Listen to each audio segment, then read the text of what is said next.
Well, we're discussing today the issue of burnout among leaders in ministry. And Jelena, thank you very much for joining us. Jelena Sivulka, many people will know you already, but you were born and raised in Serbia. You've got a master's in psychology and theology, and you became a Christian 25 years ago. And then with your husband, Greg, you've been church planting, you've been administering aid for humanitarian aid, you've been working with disabled people, and then you've been working as a counsellor in schools, and now you're a therapist in a medical clinic. So you've had lots of experience in this whole area, and you've also been involved in setting up a charity called Hana's Hope to help children with special needs, and you've had to handle a child in your own family as well with autism. So you're coming to this subject not just with the professional knowledge, but with hands-on experience and knowing what it's like in ministry. So we're very grateful to you. Perhaps we can kick off just by asking the question, what is burnout, and how is it different from just stress?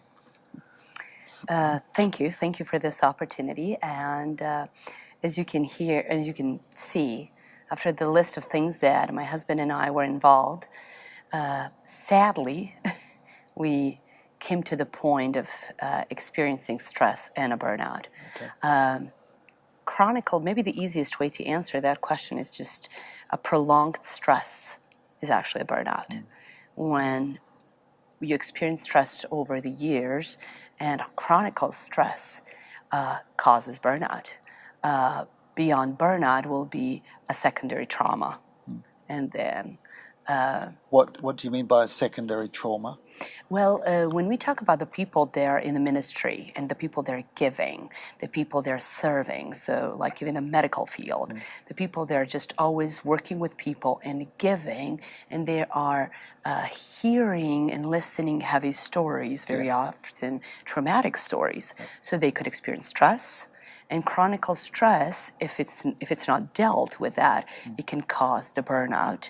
And then that, if it's not dealt, we can actually experience some symptoms of trauma. So that's a secondary trauma. Okay. Yeah. So what are the signs and symptoms of burnout as opposed to stress? And I guess there are some that are physical and some that are emotional and some that are behavioral. But can you just walk us through that? What does it look like? Sure.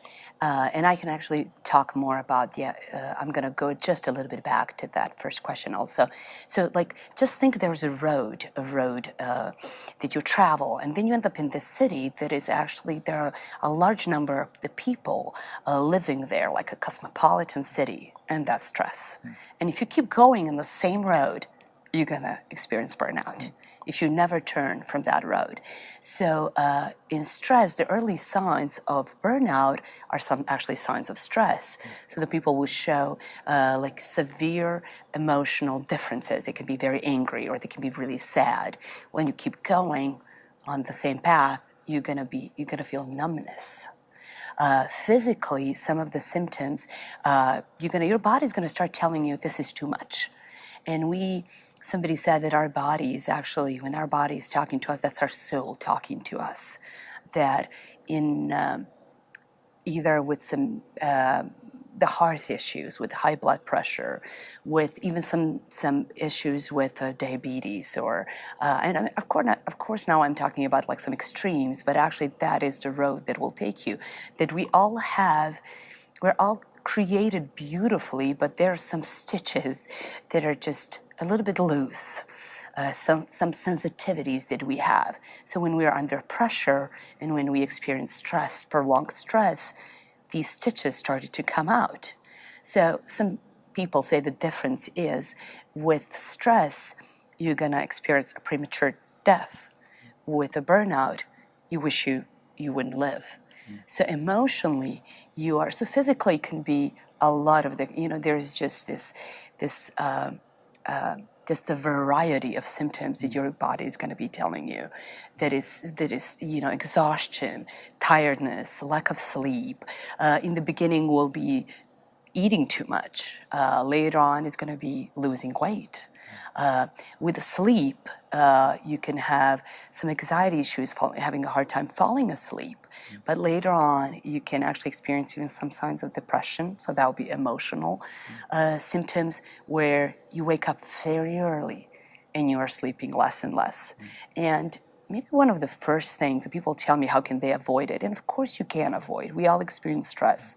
But when you see that you're juggling too much, please, those are already the symptoms that you are going really fast in the wrong direction. And some of the symptoms that the people experience is sleeping less and less. So we all have like a different amount of the time that we need to sleep to feel better the next day. So between 6, 8, 9. So if you see that that number is severely getting lower, you are already experiencing stress and maybe even signs of burnout. So, and we all know what happens with, lack of sleep. If just psychologists are being really helpful in this area. So they deprive their students with sleep, and they did some of the studies. So after 3 days, these students were showing the signs of anxiety, this neurotic changes in their behavior. Another study, they actually kept going for 5 days, and they were seeing psychotic changes. So if you just take a healthy person and you just take a sleep away from this person, that is where you're going. So, the body is going to tell you that it's suffering. And then emotionally, it is from, I don't know, bursts of anger or some emotions that you experience, that's still stress. But later on, you're going to feel numb. The people are going to come and tell you their sad story, and you're going to feel inside of you numb, like you don't care or you cannot care anymore. Yeah. So it starts emotionally with a kind of overreaction of anger, for example, but then later that reaction just goes altogether. So you're unmoved by things that you wouldn't normally have been moved by in a very normal way. Exactly. Yeah. And there are people. And is there cynicism? Is that another issue of it, or Oh, yes. kind of detachment from Exactly. the real world? So Yeah. cynicism, and that, it comes with, with the whole just a glory of irony and detachment. Like you wonder if anybody in the ministry is real. You kind of think that there are only a few young, naive people that can actually enjoy, because everybody else is there to just kind of always want something from you. You wonder if they're a real, authentic people caring. I mean, I heard this from the pastor saying, the pastor's wife actually was the one that said, the people came to me with their need, and I just felt like, I don't care if you go to hell right now. And then she thought, I caught myself, what came through Why am I thinking that? How can I think that? But she said, I couldn't help it. I was overwhelmed. I was so done. And still, she didn't see that she was going through a burnout. And detachment, it's probably the most dangerous thing, because one of the things to recover and the road to recover, it is to find somebody you can trust, somebody that can support you, somebody that can help you. We need each other. But every part of you is telling you, I had enough of people. I am done. I'm overwhelmed. I want to be alone. And I guess the thing about cynicism is that you actually start to doubt other people's motives. Everyone's in this for some secondary gain, and that therefore we can't really trust them, because how could they possibly be concerned about us when their motivations are all wrong, and you begin to think there's no such thing as goodness anymore in other people. I mean, I remember my husband and I were visiting this church that was supporting us, that was supporting our church. And I remember in a car, the pastor of that church, I don't know what we were kind of, just being silly and joking. And he looked at us and he said, oh, please don't be that cynical when you meet the other people of my church. And I'm thinking, we are cynical? That's how we were not aware that actually where we are. And it's a guest that comes uninvited and that robs you from connecting to people and seeing the true goodness in the others. Yes. Burnout is a phenomenon that affects all people of all faiths and none, and in all walks of life too, as a product of prolonged stress. But is there any particular element in Christian workers? What is it that causes burnout in people involved in Christian ministry? Yes, I mean, there's that urgency that we think that if we don't do it, nobody's going to do it. We're doing God's work. And we are doing God's work, but there are verses very clearly in the Bible saying that He can do it without us. But somehow we kind of forget that. And that the message of urgency that people are going to hell, we need to save them. If you don't do it, who's going to do it? And very often on a mission field and in a ministry, there is always a lack of people helping and working. So you do kind of feel outnumbered. And that pressure and that message that we talk, I'm not saying that it's wrong, but that could put the urgency and the pressure that you cannot give up. What if you step away? The people are going to go to hell. It's in the other ministries, or works, if you don't do, well, you're going to think there's going to be less money made. But here, we are talking about human souls. And Christian leaders will especially have a very high sense of responsibility. They'll want to serve the Lord. They're fighting a battle against the world, the flesh, and the devil. And it is tough, and it was never meant to be easy, and there will be persecution for those who live a godly life. I mean, isn't there a sense in which some degree of burnout in Christian leaders is just unavoidable? I would love to say that it is avoidable, but sadly I very often see that people, kind of that rush is, that urgency, that adrenaline that is happening, that you kind of feel in, like, before the battle. Of course I was not in a battle, but I had an experience in life a few years ago to run a marathon. And the reason actually I was into running, it's because I really wanted, as much as serotonin I could get and endorphins, and just to, exercise is a good thing, The endorphin surge. I really needed that. So I just, and was actually the reason I did it. It was to prevent from a burnout, Yes, so just to, and exercise and health, to take care of my body. But as a Forrest Gump, I started running and I never stopped. But, well, I did that one marathon. I'm not a great runner, so I did walk and run. But there was something that these experienced Experienced marathon runners. Runners, thank you. That they, in all the books that they have written, and that the things that they shared, this amazing advice that, that I really would love, if whoever is listening to this, to remember this thing, is that you run slower than you think you can. For you to be able to finish this race, run slower than what you think you can. And as I said, I had a privilege to run a marathon, but I had a privilege to run with really good friends that I asked them. I didn't trust myself, and I should probably be like that in ministry too. I told them, I know myself, and we did this marathon in Rome. So, there were 18,000 people, and, if I didn't feel adrenaline, I felt their adrenaline. We were so excited, and I didn't want to run. I wanted to fly through Rome. I knew I couldn't, my body couldn't, and I had an injury prior to that. So I told my friends, please remind me to slow down. And what I really try to tell the people in a ministry is, slow down. Run slower than you think you can. Because there is that urge, there is that adrenaline. And you have certain professions that people run on adrenaline. They live on adrenaline. And I've seen pastors do the same thing. They get energized by people. Oh my gosh, the numbers of the people coming and hearing and that is exciting, I agree.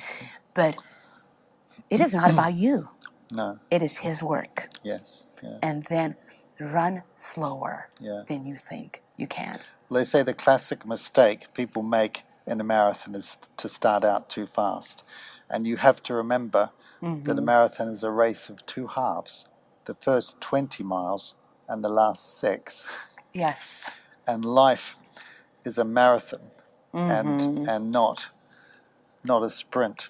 Amen. Now you're in perhaps a unique position because you have been a therapist, a trained psychologist, but you've also been on the front line in Christian ministry, and you have experienced burnout yourself, as has your husband as well.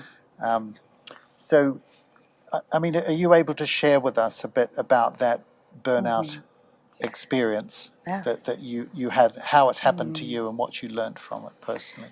So what I did in marathon, I didn't do in life. So I was able to finish that race, but I really want to finish well this most important race. And let me just say this, that in marathon, I ended up running so slow in the beginning that the last couple of kilometers, I ran faster than the whole race. Yeah. So I won that. Okay. So what happened to me and my husband, 3 kids, 20 years in ministry. The sad thing, I did a lot of teaching on a burnout. But again, I would notice some signs in him. And that's when, actually we both started to exercise, to say no to certain things. But it was actually when we took a break from ministry. And the reason we did, it was not because we thought we needed. The reason we did is because we thought that our daughter with autism needed help. So we stopped for a little bit. For 2 years, we were on a sabbatical. And when we took a step back from our ministry, we saw actually where we were. And it was sad because when we both stopped, we realized some lies that we believed, and we realized in what state we were. So we stopped because of Hana, and I'm sure God used Hana in our life, and He's been using her in our life to teach us a lot of things. But one of the things is to stop, and there were a lot of things that He taught me in those 2 years. One of the things, the first thing that when I stopped was I fought. I was not happy to leave everything I knew and everything I thought it was me. Just my work, our ministry, and every time I prayed and every time I spent time with Jesus, I asked, what do you want me to do? What do you want me to do here? And there was always the same verse, be still and know that I'm God. And that was probably the hardest thing for me. Was to be still. To be still. And trust. And to trust Him. In all of that, we had a lot of health issues. We were in our late 40s, but we were dealing with a lot of health issues. And as the doctors that we went to visit will say, well, you're not really sick, but you're not really healthy. I don't know what they meant by that, it's like, but they all agreed, you need a break. And stepping back and looking at my life, I thought, what a crazy person I was doing everything I was doing. But then I got to see the right picture. That it's not about me, it is His work. And it says in Acts 17, He doesn't need humans' hand. And ministry is mostly, as I mentioned somewhere else, it's getting the VIP seats to see God's work. And the reason He is using us, and in this time when we took time off from the ministry, I was in a kitchen with my daughter, a 12-year-old daughter at that time. We were making cookies. And this is maybe the best picture for me of the ministry. We were making cookies. I bought everything. I knew the recipe. I'm telling her what to do. She's making a mess. At the end, she thinks she did it. And that's really, I felt, this is the ministry. Jelena, I provided everything. The reason I wanted you here is to spend time with you so you can get to know me. And I will know you and we'll enjoy this. So your God was giving you a picture through your child that it was like He was you and you were your child, and it was a parallel to what you were doing, making a mess, but the Lord was enjoying His time with you and you thought you were doing it all. Exactly. Yeah. At the end, she thought she did it. She made cookies. Yeah. In one way, she could have did. I could have done it faster. Yes. Yeah. But that's kind of what the ministry is. That's God's grace, and that He involves us in His work. Amen. So let's talk about in terms of prevention. First of all, what advice would you give to a Christian leader in order to prevent burnout, and we're talking here about people who are not yet fallen into it, where they're needing real management. This is about how to avoid it. What pointers can you give? But one thing that is, one thing that Jesus did, that we should all do, go to a lonely place and spend time with your Father. Yeah. But what really helped, and after that sabbatical that we took and that break, is that I would take days off. I would go on a weekend and go a few, and actually even alone. And sometimes with my husband, but very often I'll try to go twice a year if possible, and to be alone, and ask Jesus to help me see my life from His perspective. It's interesting with Jesus, because He walked away from huge need, didn't He? The people crowded around Him seeking healing and help, but it says, but He often withdrew to lonely places and prayed. So perhaps that's what we need to think, that even though the need seems overwhelming and that we seem indispensable to ourselves, that it is more important that we take those times alone. In taking times alone, we kind of have a better picture of our life and God's work through our life. Stepping back. And one thing about Jesus that I kind of find puzzled, and I talked to God about this, but He lived to be 33. His ministry was 3 years. Influencing 12. Well, influencing more, but He took 12. Not so great 12. Some of them didn't really make it far. But is that all? Couldn't He do more?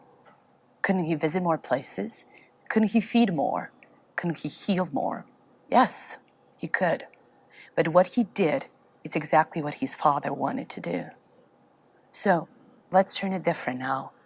What is there that He wants me to do? So it's not about me doing things, good things, great things, amazing things. It's about me being obedient to Him and doing what He wants me to do.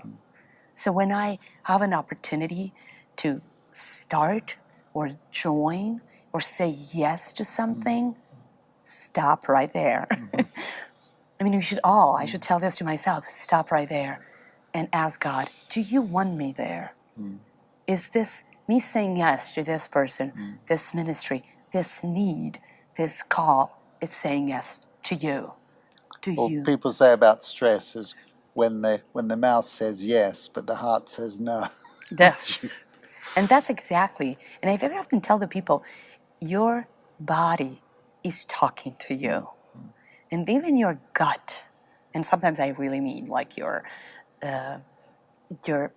intestinal system is telling you, you can even feel it through that. It's telling you this is too much. And another picture that I encourage, and actually I think we women are good at this, but I think men too, would you advise your own child to do what you're doing, spend that much amount of time and live their life the way you're living? And actually, we're better there. Then we say, no, I don't want this for my kids. So taking time out, saying no, hesitating before saying yes to things, thinking if this were my kid, what would I be advising? Any other preventive things? Yes. A support, a good, wise counsel.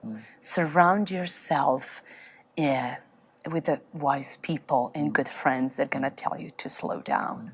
And I really think that in a ministry, we are like sequoia trees. The only reason we stand, we have each other. Our roots are sometimes not deep enough. I mean, they should be, but sometimes they're not. And the environment we live and we serve, it's a hostile environment. I mean, we face the enemy and enemies every single day. Surround yourself with the wise people, the people that love God, the people that love you and that you respect. So when they come to you, you can actually listen to them. And when they tell you the simple words, slow down, you can actually pay attention to that. Because I guess one big part of this is that you lose objectivity and you're unable to make these sound judgments that you could make. Exactly. So what about the person who's in it, enmeshed in it? Maybe there are people listening to this video who thought, oh dear, she's just described me, exactly what I'm experiencing. So if people are at that point, what should they be doing? Delegate and leave. Well, I hope they had a good support group. If they don't, find a wise counsel, somebody you can talk to and open up. And I think it's always a path to healing is speaking truth and calling the things the way they are. Somebody just recently, there was a pastor saying, you know, I can't stop. I'm juggling so many things and I can't. Nobody else is going to do it. My wife thinks I should, but I just can't. What do you think? What shall I do? And this is what I told him. You will stop. Eventually you will. But when you stop, you're not going to have a control. Everything is going to start falling. So right now you still have a control. When you are aware, it's still good. Very often we're still on that path to severe stress. So you do have a control. You can stop this. And take time off. Talk to your board and ask for time off. And speak the truth. Be honest. Be honest with yourself. And also, you know, when we say yes, and the people are not aware of this, when you say yes, you're actually saying ton of no. Saying, when you say yes to one thing, yes, you are saying no to a lot of things yes, that you sometimes don't even have a control over. yes, Because I am committed here, I can't be committed, you know, in any other area. So choose your yes very wisely. Because you're also choosing, you're actually then kind of giving up your no's. yeah. And those no's might be essential things that maybe only you can do, like being a Yes. wife or a husband to your partner, Yes. or a mother or father to your children, or a child to your parents. Yeah, that's right. But we do have this feeling often, don't we, that we are somehow indispensable, and that the whole enterprise is going to fall apart if we're not there to be spinning, you know, the plates. Yeah, and it's that's a very good point. Thank you. That 95% of the things that we do, somebody else can do, and there may be only 5 things that nobody else can. And one of the first thing I put on that list, you put important things. You know, you cannot. Nobody else can be a husband to your wife, but also nobody else can spend time with Jesus except you. Yeah. Nobody can build you spiritually. Only you. And so what is that 5%? You know, being a spouse, being a parent, being a child of God. Yeah. So perhaps we're getting back now again to the bigger role the church can play, because what's coming out of what you're saying is that we must be really careful we don't get isolated, that we've got good support structures in place, that we're listening to people. And but sometimes we might fail in all of that. And I guess then we're asking, well, what can our brothers and sisters do in order to help us, or to help a leader who is experiencing burnout or in danger of falling into it? Because this is we're all going to see this in our churches at some point. Yeah. I mean, we could be those wise friends that I was surrounded on that marathon. Very often when the people tell you to slow down, you feel guilty. You're not going to, if they tell you you're doing too much, then you're going to just feel guilty for doing too much, but you're not going to slow down. So you're doing, again, a lot, and you feel guilty, you know. But what can they do? And the board or the group of elders can make mandatory for somebody who is in a giving ministry to have on a regular basis time to stop and to take the time off. And before somebody joins the ministry, you know, when you do, I worked in a secular work and then in a ministry for years and years, and sometimes they're more clear, my responsibilities and my vacation days and my pay. That is very clear when I joined the secular work. Not very clear description of my job in a ministry, vacation days. And we sometimes maybe think that's not spiritual to ask, but it's very wise to ask, you know, to ask what are the expectations of somebody being in a ministry. And there are a ton of amazing young people joining the ministry today that we can help them prevent, you know, a draining out or burning out. So, if nothing else, please start praying for your leaders. I mean, the Bible is asking us to do that. Of course, they could be better leaders if they slow down. I mean, the study has shown that people in Europe work less than the people in the United States. We have vacation days more than the people in the West. But the people in the Western Europe, let's not go with Eastern Europe. The people in Western Europe are not any less productive, even though they have more vacation days.